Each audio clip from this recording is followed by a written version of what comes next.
Hello மக்களே, இன்றைக்கி நாங்கள் எங்கே வந்திருக்கோன்னு பார்த்தீங்கன்னா, சங்க காலத்தில் சேரர்களுடைய தலைநகரமாக இருந்த வஞ்சி மாநகரம் அப்படின்னு சொல்லக்கூடிய கரூர் மாவட்டத்தில் இருக்கிற கல்யாண பசுபதீஸ்வரர் கோயிலுக்கு தான் ஃப்ரெண்ட்ஸ் வந்திருக்கோம். இப்போ தான் நீங்கள் எங்கள் வீடியோ ஃபஸ்ட் டைம் பார்க்குறீங்கன்னா மறக்காமல் எங்கள் சேனலை சப்ஸ்கிரைப் பண்ணிக்கோங்க. வாங்க வீடியோக்குள்ளே போகலாம். கொங்கு நாட்டில் இருக்கக்கூடிய 7 தேவார பாடல் பெற்ற தலங்களில் இந்த கோயிலும் ஒன்றுங்கிற பெருமை பெற்றிருக்குங்க. இந்த கோவில் வந்து பார்த்திங்கன்னா ரொம்ப பழமையானதுங்க, கிட்டத்தட்ட 2000 ஆண்டு பழமையானதுங்க அப்படின்னு சொல்லி இந்த கோவிலுடைய வரலாறு சொல்லுதுங்க. இந்த கோவில் வந்து பார்த்திங்கன்னா சோழர்கள் காலத்தில் தான் வந்து பார்த்திங்கன்னா கட்டியிருக்காங்க. இந்த கோவில் ரொம்ப பழமையானது அப்படிங்கிறதுக்கு என்ன எக்ஸாம்பிள்னு பார்த்திங்கன்னா, திருஞான சம்பந்தர், நமக்கு தெரியும் 63 நாயன்மார்களில் ஒருத்தர் தான் வந்து திருஞான சம்பந்தர். அவர் வந்து பார்த்திங்கன்னா அவருடைய தேவார பாடல்லையும், அதுக்கப்புறம் கரூர் சித்தர் அவர் வந்து பார்த்திங்கன்னா அவருடைய திருவிசை பாவலையும், அருணகிரிநாதர் வந்து பார்த்திங்கன்னா இங்கே இருக்கிற முருகப்பெருமானை பற்றி அவருடைய திருப்புகழே வந்து பாடியிருக்காங்க. இந்த கோவில் வந்து உருவானதுக்கே ஒரு வரலாறு இருக்குங்க. அது என்னன்னு பார்த்தீங்கன்னா, படைப்பு தொழில்னாலே நமக்கு யாருன்னு தெரியும், பிரம்மா தான். அவருக்கு அந்த படைப்பு தொழில் வச்சு நிறைய கர்வம் இருந்திருக்குங்க. அந்த கர்வத்தை போக்குறதுக்காக சிவபெருமான் ஒரு திருவிளையாடல் நடத்தியிருக்காரு. அந்த திருவிளையாடலை வந்து பார்த்திங்கன்னா காமதேனு வச்சு தான் நடத்தியிருக்காருங்க. காமதேனுக்கு வந்து எப்படின்னு பார்த்தீங்கன்னா, எப்படியாவது நம்ம சிவபெருமானை அடைஞ்சிடணும் அப்படின்னு சொல்லி நிறைய நாள் வந்து வேண்டிகிட்டு இருக்குங்க. அப்போ வந்து நாரதர் என்ன சொல்கிறாருன்னா, காமதேனு கிட்ட, நீ சிவபெருமானை அடையணும்னு நினச்சின்னா நீ வந்து பூலோகத்துக்கு போயிட்டு அங்கே சிவபெருமானை நினச்சி தவம் பண்ணினா கண்டிப்பாக நீ வந்து சிவபெருமானை அடைஞ்சிடலாம் அப்படிங்கிற மாதிரி காமதேனு கிட்ட நாரதர் போய் சொல்கிறாரு. காமதேனு வந்து பார்த்திங்கன்னா இங்கே வஞ்சி வனமாகிய இந்த கரூர் டிஸ்ட்ரிக் வந்து அங்கே தான் வந்து பார்த்திங்கன்னா அங்கே வந்து ஒரு பாம்பு புற்று இருக்குது. அந்த பாம்பு புற்றுக்குள்ளே ஒரு சிவலிங்கம் இருந்திருக்குங்க. அந்த லிங்கத்திற்கு வந்து பார்த்திங்கன்னா டெய்லியும் வந்து அதோடைய பாலை வந்து சுரந்து அபிஷேகம் பண்ணிகிட்டே வருதுங்க. இப்படி நாளடைவில் பண்ண என்ன ஆகுதுன்னு பார்த்திங்கன்னா, சிவபெருமானுடைய மனம் குளிர்ந்தது.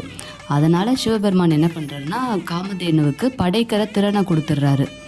அப்போது பிரம்மாவுக்கு வந்து பயம் வந்துருச்சு. ஐயோ, நம்ம தானே படைச்சிட்ருக்குறோம், அந்த தொழிலில் காமதேனுவுக்கு போயிடுச்சு அப்படின்னு சொல்லிட்டு அவர் வந்து சிவபெருமானுக்கிட்ட வந்து தஞ்சம் அடைஞ்சிடறாரு. அவருடைய தவறும் புரிஞ்சுட்டு அவர் தஞ்சம் அடைஞ்சதும் சிவபெருமானும் மனம் குளிர்ந்து அவரை வந்து மன்னிச்சு விட்டுறாருங்க. காமதேனுவை வந்து பார்த்திங்கன்னா இந்திரன்கிட்டே அனுப்பிடுறாரு. இந்த கோயில் அதனால தான் வந்து பார்த்திங்கன்னா காமதேனு வழிபட்டதுனால தான் இங்கே இருக்க சிவபெருமானை நம்ம வந்து பசுபதீஸ்வரர் அப்படிங்கிற பேரில் அழைக்கிறோம். அப்படி இல்லைன்னா ஆணிலையப்பர் அப்படின்னும் சொல்கிறாங்க. இதுதாங்க இந்த கோவிலுடைய தல வரலாறு உருவானதுக்கான வரலாறுங்க. இந்த கோவிலோடைய ஹிஸ்ட்ரி தெரிஞ்சுக்கிறதுக்கு முன்னாடி கண்டிப்பாக ஒருத்தரை பற்றி தெரிஞ்சுக்கணுங்க. அவர் யாருன்னு பார்த்தீங்கன்னா எரிபத்த நாயனார். எரிபத்த நாயனார் யாருன்னு பார்த்தீங்கன்னா 63 நாயன்மார்களில் ஒருத்தருங்க. அவர் வந்து அவதரித்ததே கரூர் டிஸ்ட்ரிக்டில் தாங்க. அவருடைய இயற்பெயர் வந்து என்னன்னு தெரியலங்க. ஆனால் அவர் வந்து எப்போவுமே கையில் வந்து மழுவாயுதத்தை வச்சுட்ருப்பாங்களாம். சிவனடியார்களுக்கு யாராவது துன்பம் பண்ணிட்டாங்கன்னா அந்த ஆயுதத்தை வச்சு அவர் வந்து அவங்கள அழிச்சிடுவாங்க அப்படிங்கிற மாதிரி சொல்கிறாங்க. இந்த கோவிலில் வந்து பார்த்திங்கன்னா வருஷம் பூக்குடலை திருவிழா அப்படிங்கிறது சிறப்பாக நடைபெறுங்க. அது எப்போ நடக்கும்னு பார்த்திங்கன்னா, புரட்டாசியில் வர வளர்பிறை அஷ்டமி அப்போ தான் வந்து பார்த்திங்கன்னா இந்த பூக்குடலை திருவிழா வந்து அங்கே இருக்க சிவனடியார்கள்லாம் சேர்ந்து நடத்துவாங்க. அது ரொம்ப சூப்பராக இருக்குங்களாம். அந்த பூக்குடலை திருவிழா நடத்துறதுக்கு ஒரு வரலாறு இருக்குது. என்னன்னு பார்த்தீங்கன்னா, சிவகாமி ஆண்டார் அப்படிங்கிற ஒரு சிவனடியார் இருந்திருக்காங்க. அவங்க வந்து பார்த்திங்கன்னா அங்கே இருக்க பசுபதீஸ்வரை வழிபடுறதுக்காக டெய்லி வந்து பார்த்திங்கன்னா பூக்களை கொண்டு வருவாங்க. அந்த மாதிரி அவங்க ஒரு நாள் பூக்களை கொண்டு வரும்போது புகழ்ச்சோழர் அப்படிங்கிற மன்னருடைய பட்டத்து யானை அப்போ மதம் பிடிச்சிருக்கு. இவங்க கொண்டு வந்த பூக்களை வந்து தள்ளி விட்டுருது. இதனால் ரொம்ப மனம் நொந்து போயிருக்காங்க. ஐயோ, சிவபெருமானை நம்ம வழிபட முடியலையே, இந்த மாதிரி நம்ம கொண்டு வந்த பூக்கள்லாம் கீழே விழுந்துருச்சு அப்படின்னு சொல்லி ரொம்ப மனம் நொந்து போய் இருக்கும்போது எரிபத்த நாயனார் வந்து என்ன பண்ணுறாருன்னா, அந்த பட்டத்து யானையும் அவருடைய பாகனையும் வந்து பார்த்திங்கன்னா வெட்டிடுறாரு. நம்ம முன்னாடியே பார்த்தோம் அவருடைய ஹிஸ்ட்ரியை. சிவனடியார்களுக்கு யாராவது துன்பம் பண்ணிட்டாருன்னா அவர் சும்மா இருக்க மாட்டாங்க, அவங்கள அழிச்சிடுவாங்க அப்படிங்கிற மாதிரி நம்ம பார்த்தோம்.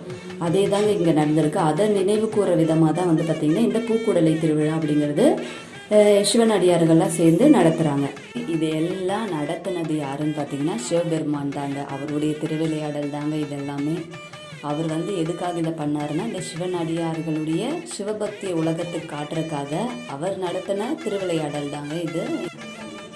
திருமணம் ஆகலை, திருமண தடையாக இருக்குது அப்படின்னு நினச்சிட்டு இருக்கவங்க கண்டிப்பாக இந்த கோயிலுக்கு போங்க. போகும்போது 2 மாலைங்க, அதுக்கப்புறம் வந்து பார்த்திங்கன்னா தேங்காய், பழம், வெத்தலைப்பாக்கு இதெல்லாம் கொண்டு போனீங்கன்னா அங்கே இருக்கிற ஐயர்கிட்ட கொடுங்க. இந்த மாதிரி திருமண தடையாக இருக்குங்க அப்படின்னு சொல்லி கொடுத்தீங்கன்னா அவங்க வந்து பார்த்திங்கன்னா நல்லா பூஜை பண்ணி சிவபெருமானுக்கு போட்டு விடுவாங்க. சிவபெருமான் மேலே இருந்த மாலையை வந்து பார்த்திங்கன்னா நமக்கு போடுவாங்க. ஜென்ஸாக இருந்தீங்கன்னா ஐயரே போட்டு வச்சுருவாங்க.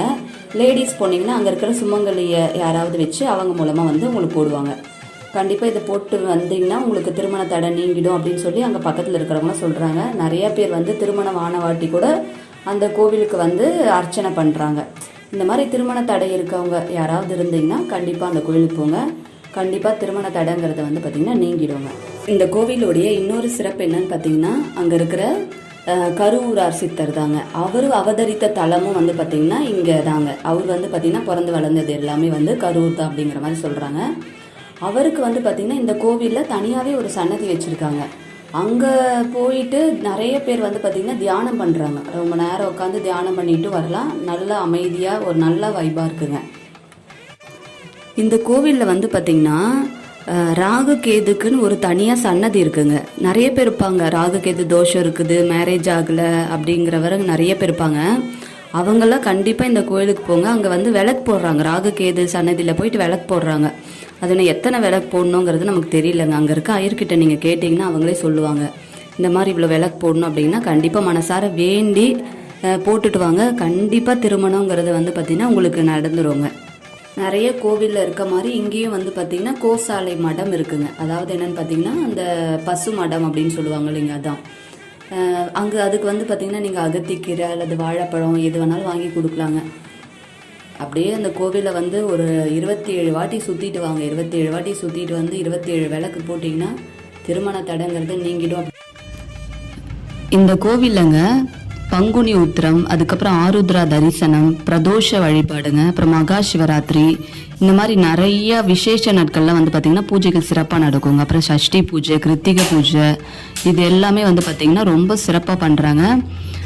அதுக்கப்புறம் இங்கே இருக்கிற முருகர் வந்து பார்த்திங்கன்னா நமக்கு வந்து 6 முகத்தோடு காட்சி அளிக்கிறாருங்க. கண்டிப்பாக போய் பாருங்கள். அவ்வளோ சூப்பராக இருக்குங்க. இந்த கோயிலோட சுற்றிட்டு வர்றதுக்கே அவ்வளோ எதை பார்க்கலாம் எதை விடலாம் அந்த அளவுக்கு இருக்குங்க. அவ்வளோ சூப்பரான கோயிலுங்க இது. இந்த கோவிலில் இன்னொரு ஸ்பெஷலாக இருக்குங்க. அதை நீங்கள் கண்டிப்பாக போனீங்கன்னா நோட் பண்ணுங்கள். அங்கே இருக்க சிவலிங்கம் பார்த்தீங்கன்னா லைட்டாக லெஃப்ட் ஹேண்ட் சைடு சாஞ்ச மாதிரி இருக்குங்க. அதுக்கு என்ன ரீசன் பார்த்தீங்கன்னா கருவூர் சித்தருக்கு வந்து பார்த்தீங்கன்னா சிவபெருமான் மேலே அளவற்ற பக்தி இருக்குங்க. அவர் அந்த சிவலிங்கத்தை அணைச்ச மாதிரி இருந்ததுனால தான் வந்து பார்த்தீங்கன்னா அந்த சிவலிங்கம் லைட்டாக லெஃப்ட் ஹேண்ட் சைடு சாஞ்ச மாதிரி இருக்குங்க. கண்டிப்பாக இந்த கோயில் போனீங்கன்னா நோட் பண்ணுங்கள் மறக்காமல். இந்த கோவில்லங்க 2 அம்பாள் சன்னதி இருக்குங்க. ஒன்று வந்து பார்த்தீங்கன்னா அலங்காரவல்லி அம்பாள், இன்னொன்று வந்து பார்த்தீங்கன்னா கிருபாநாயகி அம்பாள் அப்படின்னு சொல்லி 2 அம்பாள் சன்னதி இருக்குங்க. அதுவும் இந்த கோயிலோடைய ஒரு சிறப்பாக பார்க்கலாங்க. இந்த கோவில் வந்து பார்த்தீங்கன்னா கரூர் பஸ் ஸ்டாண்ட்லேருந்து ரொம்ப பக்கத்தில் தான் இருக்குங்க. ஒரு 400 மீட்டர்ஸ் தான் வருங்க. வாக்கபிள் டிஸ்டன்ஸ், நடந்தே போகலாங்க. கண்டிப்பாக வந்து கரூர் டிஸ்ட்ரிக்ட் போனீங்கன்னா இந்த கோவிலை விசிட் பண்ணி பாருங்கள். கல்யாணம் ஆகாத ஃப்ரெண்ட்ஸ் யாராவது இருந்தீங்கன்னா கண்டிப்பாக இந்த கோவிலுக்கு போயிட்டு வாங்க. திருமண தடைங்கிறது கண்டிப்பாக நீக்கிடுங்க. இதுக்கு மேலே என்னென்ன வீடியோஸ் போடலாம் அப்படின்னு சொல்லிட்டு நீங்கள் எங்களுக்கு கமெண்ட் பண்ணுங்கள். எங்களோட சேனல் வந்து உங்களுக்கு பிடிச்சிருந்தா லைக் பண்ணுங்கள், உங்கள் ஃப்ரெண்ட்ஸ் அண்ட் ஃபேமிலிக்கு ஷேர் பண்ணுங்கள். மறக்காமல் ஈரோடு கேர்ள்ஸ் சேனலை சப்ஸ்கிரைப் பண்ணிக்கோங்க. தேங்க்ஸ் ஃபார் வாட்சிங். பாய்.